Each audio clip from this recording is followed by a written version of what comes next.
जय गुरु जी दोस्तों, एक बार फिर आपका अपना प्रिय आरजे आदि कश्यप मुंबईचा माणूस आपके लिए लेकर आया है आपका मनपसंद प्रोग्राम पॉजिटिव कर्मा। दोस्तों, आज ये विशेष प्रोग्राम मैं प्रस्तुत कर रहा हूँ जामनगर से। जामनगर जो गुजरात में है, और आज का जो हमारा आरजे आदि विशेष है उसका शीर्षक है साक्षात्कार यानी कि इंटरव्यू। लेकिन उससे पहले मैं आपको सुनाना चाहता हूँ कुछ ये बातें। मुझे उम्मीद है कि आपको आज का कार्यक्रम भी अवश्य पसंद आएगा। दोस्तों, गलत लोग आपकी अच्छाई से भी ज्यादा नफरत करते हैं और सही लोग आप में बुराई जानकर भी आपसे प्यार करते हैं। यानी कि जो गलत लोग होते हैं, अगर आप कितना भी अच्छा करें तो उसके बाद भी वो आपसे नफरत ही करेंगे, और जो सही लोग होते हैं उन्हें मालूम है कि आपके अंदर कोई कमी है, उसके बाद भी वो आपसे प्यार करते हैं। दोस्तों, यही सच्चे संबंध यानी कि रिलेशन की एक पहचान होती है, परिभाषा होती है। इसलिए कभी भी अपने जो आपको चाटुकारिता करते हैं, जो आपकी तारीफ करते हैं, आप हमें जान लीजिएगा क्या आपकी तारीफ वो सच कर रहे हैं या गलत कर रहे हैं। बाकी फैसला आपके ऊपर है। और जो आपकी बुराई कर रहे हैं ये भी देखिएगा कि वो आपके सच्चे हितैषी थे या बुरे लोग थे। आरजे आदि कश्यप मुंबईचा माणूस। दोस्तों, आरजे आदि विशेष कुछ अलग हो जाए, जैसा मैंने कहा था, उसमें एक कहानी सुनाने वाला हूं जिसका शीर्षक है साक्षात्कार यानी कि इंटरव्यू, और मुझे उम्मीद है कि ये कहानी आपको पसंद आएगी। शुरुआत करते हैं इस कहानी की कुछ इस प्रकार। तो दोस्तों, जैसा मैंने कहा कि आज का जो आरजे आदि विशेष है उसका शीर्षक है साक्षात्कार। शुरुआत करता हूं इस कहानी की कुछ इस प्रकार। बड़ी दौड़ धूप के बाद वो ऑफिस पहुंचा। उसका पहला इंटरव्यू था।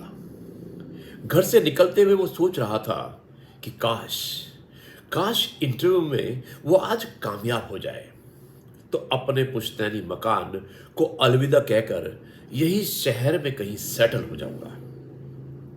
मम्मी पापा की रोज की चिकचिक और मगजमारी से छुटकारा भी मिल जाएगा।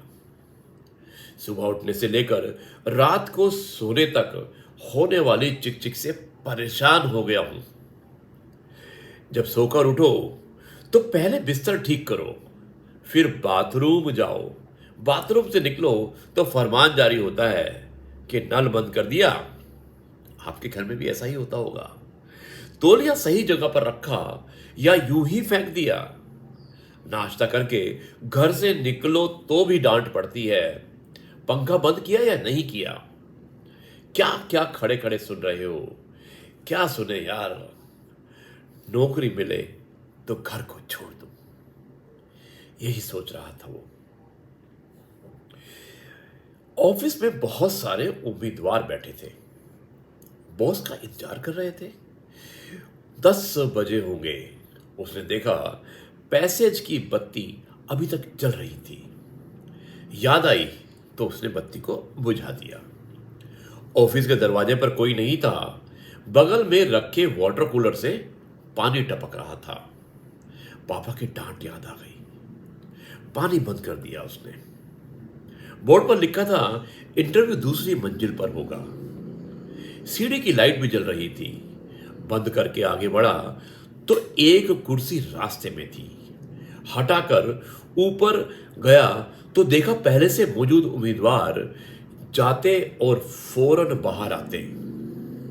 पता किया तो मालूम हुआ बॉस फाइल लेकर कुछ पूछते नहीं है, बस वापस भेज देते हैं। मेरा नंबर आने पर मैंने फाइल मैनेजर की तरफ बढ़ा दी। कागजात पर नजर दौड़ाते ही उसके बाद उन्होंने कहा, कब ज्वाइन कर रहे हो तुम? उनके सवाल से मुझे यूं लगा कि जैसे कोई मजाक सा हो गया हो। वो मेरा चेहरा देखकर बोले, कहने लगे, ये मजाक नहीं, हकीकत है। बताओ तुम ऑफिस कब ज्वाइन करना चाहते हो? आज के इंटरव्यू में किसी से कुछ नहीं पूछा, सिर्फ सीसीटीवी में ही सबका बर्ताव दिखा गया। सब आए लेकिन किसी ने नल या लाइट को बंद नहीं किया था। धन्य हूं मैं तुम्हारे माँ बाप का, धन्य हूं मैं तुम्हारे माँ बाप का, जिन्होंने तुम्हें इतनी अच्छी परवरिश की है और इतने अच्छे संस्कार दिए हैं। मैनेजर ने उस लड़के से कहा, जिस इंसान के पास सेल्फ डिसिप्लिन नहीं होता है, चाहे वो कितना भी होशियार हो और चालाक भी हो, मैनेजमेंट और जिंदगी की दौड़ धूप में कामयाब कभी नहीं हो सकता। घर पहुंचकर मम्मी पापा को गले लगाया और उनसे माफी मांगकर उनका शुक्रिया अदा किया। अपनी जिंदगी की आजमाइश में उनकी छोटी छोटी बातों पर रोकने और टोकने में मुझे जो सबक हासिल मिला और जो सबक हासिल हुआ, उसके मुकाबले मेरी डिग्री की कोई हैसियत नहीं थी। और पता चला, जिंदगी के मुकाबले में सिर्फ पढ़ाई लिखाई ही नहीं, तहजीब और संस्कार का भी अपना अपना मकाम होता है। संसार में जीने के लिए संस्कार जरूरी है।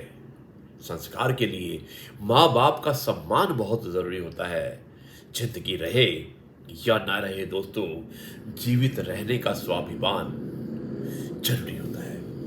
दोस्तों, कितनी अच्छी कहानी थी कि आपने देखा इस इंटरव्यू में आपकी पढ़ाई ने कहीं काम नहीं किया। कितने लोग आए और वो बिना सवाल पूछे उनको वापस भेज दिया गया। लेकिन जब ये सज्जन पुरुष कैंडिडेट इंटरव्यू के लिए गए तो इन्हें सेलेक्ट कर लिया गया। जानते हो क्यों? क्योंकि यहाँ पर उनके संस्कार, उनके आदर्श, सेल्फ डिसिप्लिन वही काम आया। और ये सिखाया किसने? उनके माँ बाप ने, जिसके लिए वो परेशान था, चिल्ला रहा था कि अगर मुझे नौकरी मिल जाती तो मैं घर छोड़ दूंगा। क्या आप ऐसा करेंगे? एक सवाल है आपके लिए। क्या आप अपने माता पिता की बातें मानते हैं?